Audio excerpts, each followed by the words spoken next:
maovu kote duniani. Tamaa ikizidi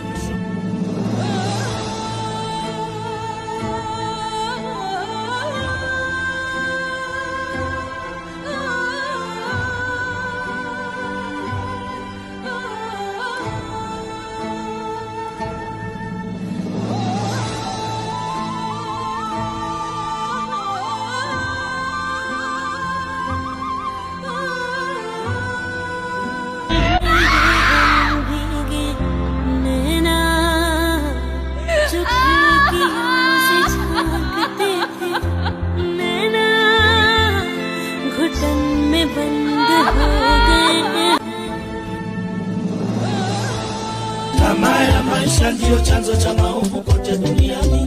Tamaa ikizidi mwisho wake usahau hata ndugu zako, sababu ya tamaa. Ndani hata wazazi wako, keo na watoto, umewa hata na marafiki.